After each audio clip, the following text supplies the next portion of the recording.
Let's play a little game of Name That Tune. I'm gonna start singing a tune and I want you to see if you can finish it without me. Okay, here goes. Ba-da-ba-ba-ba. What about I am stuck on Band-Aid brand? Did you hear that in the little kid's voice? That's a cute one. Okay, last one. Give me a break, give me a break. Come on, you had to know that one. If you didn't finish at least one of those on your own, I'd be shocked. These little songs advertisers use in commercials are called jingles. And you know these popular ones because they were written specifically to get stuck in your head. Catchy tunes are just one technique advertisers use to get you to remember them and hopefully buy their stuff. For years, psychologists and sociologists have studied why humans buy things, and brands use that research to hack our brains and open our wallets. By applying the skills we've learned so far, we can protect ourselves from buying yet another fancy frappuccino off the not-so-secret menu. Today, we're going to unhack your brain on advertising.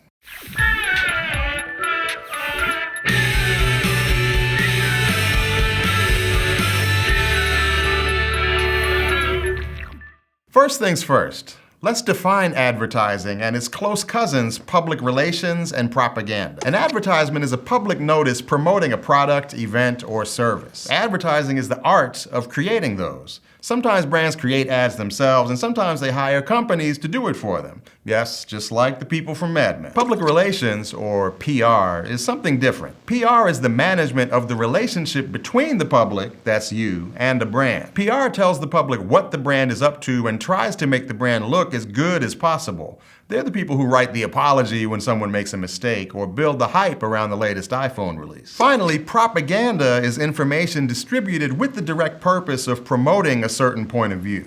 This info is often misleading or biased, and propaganda is usually used to promote specific political viewpoints. These definitions may seem tidy, but the differences between these fields can be really hard to distinguish out in the real world, especially online. Don't worry, we'll talk a lot more about propaganda later in the course. Last time on Crash Course Media Literacy, we learned that all media is constructed. Creators make choices each step of the way, from their work's purpose and focus to the point of view they use to tell their story. Advertisements work the same way, from the split-second ad you swipe through before watching your friend's stories to elaborate movie trailers that get as much hype as the movie itself. On top of that, ads are created using a century's worth of market research, experiments carried out to discover what makes us want to buy things. Advertisers use that knowledge to tap into our desires, often exploiting our most basic needs, not only the food and shelter kind, but the love and belonging kind too. One of the pioneers of this somewhat sinister art was Edward Bernays. Working in the 1920s and 30s, he wrote, "The human being, male or female, is a herd animal. Man is fearful of solitude. He is more sensitive to the voice of the herd than to any other influence." That's from his 1923 book, Crystallizing Public Opinion, which became a classic in the public relations field.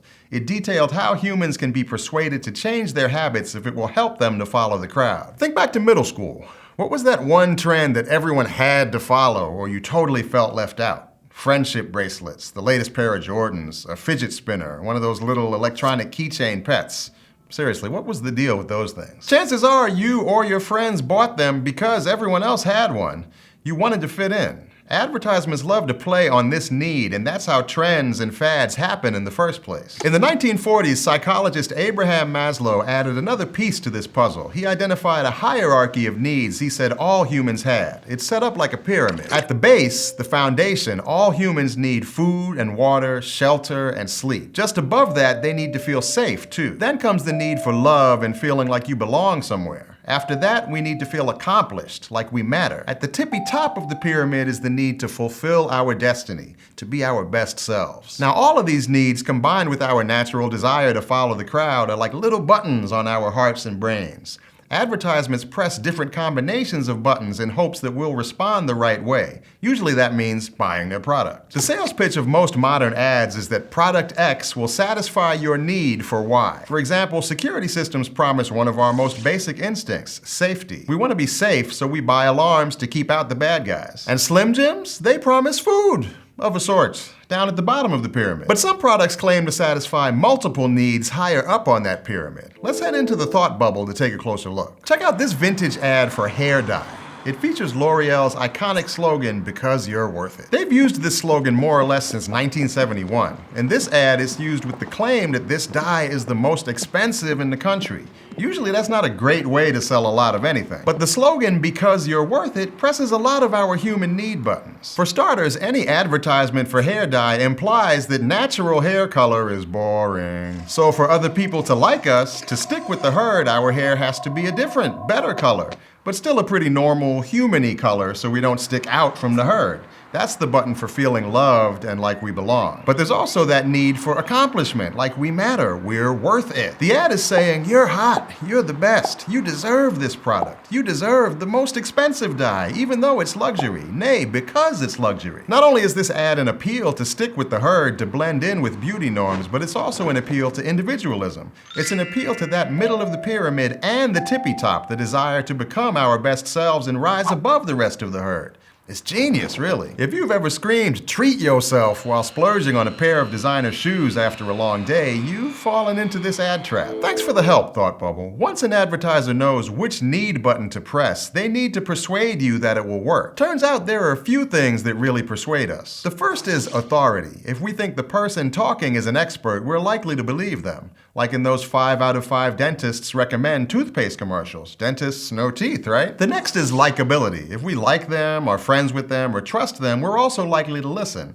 That's why brands use extremely popular and respected celebrities like, say, Leonardo DiCaprio and Kate Winslet to sell watches or perfume. Same with consistency. If what's being said vibes with what we already believe, we'll probably go along with it. If everything you've ever heard about this new true crime podcast says it's great and thrilling and awesome, you probably wouldn't believe your coworker's negative review of it. If there's a consensus around something, if it's popular, we are easily swayed to think it's good too. And if we think it's a scarce resource and we could have a piece of it, it's even more attractive. So if everyone else had an iPhone and you didn't, you'd probably really want one. And if a limited edition version came out that was signed by Beyonce, you'd want that one even more. Advertisers often use these persuasive qualities in benign ways to get us to buy one brand of chocolate over another or something. But they can also be used against us by being baked into false claims. They're not lying exactly, but making claims based on poor or misleading logic. One popular type of fallacy in advertising is an appeal to emotions. This is when an ad convinces you to take action by tugging at your heartstrings. Those sad, sick dog commercials with the Sarah McLachlan song, that's an appeal to emotions.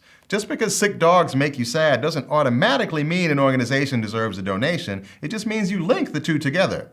I mean, please still save the sick dogs. This is just an example, folks. Then there's the false dilemma, where an ad shows you a limited number of choices so you won't consider all of the options. Laundry detergent ads, for example, seem to always go head-to-head with another brand, but only one other brand, even though there are dozens. Another popular one is the red herring, the presentation of something totally irrelevant to distract you from the issue at hand. This happens in politics all the time. Ever seen a TV campaign ad during a local election that shouted something totally unrelated at you? Like, "Don't elect Dad, his daughter eats cereal." And suddenly you're wondering, what's wrong with cereal, until you forget that cereal has nothing to do with politics. Then there's traditional wisdom, the idea that you should pick something because that's how your grandmom or your old man used to do it. But your old man used a record player because there wasn't any other option, not because he wanted to lug around a big crate full of vinyl to every single party. All of these fallacies and persuasive techniques can be used for good and for evil and in between. Public service campaigns can get kids to stop smoking or invest in local journalism. But on the other hand, cosmetics ads can harm teens' body images, causing eating disorders and depression. The better psychologists and sociologists get at persuading the human brain, even if their intentions are good, the better bad actors get at it too. All the more reason to stretch your media literacy muscles. Today we talked about how advertisements can make you change your mind. Next time on Crash Course Media Literacy, we're going to tell you when and where they're doing it. We're going to talk about all those creepy targeted ads that follow you around the internet and much, much more. See you next time. Until then, I'm Jay Smooth. Crash Course Media Literacy is filmed in the Dr. Cheryl C. Kinney studio in Missoula, Montana. It's made with the help of all of these nice people, and our animation team is Thought Cafe. Crash Course is a Complexly production. If you want to keep imagining the world complexly with us, check out some of our other channels like Eons, Animal Wonders, and SciShow Psych. If you'd like to keep Crash Course free for everyone forever, you can support the series at Patreon, a crowdfunding platform that allows you to support the content you love. Thank you to all of our patrons for making Crash Course possible with their continued support.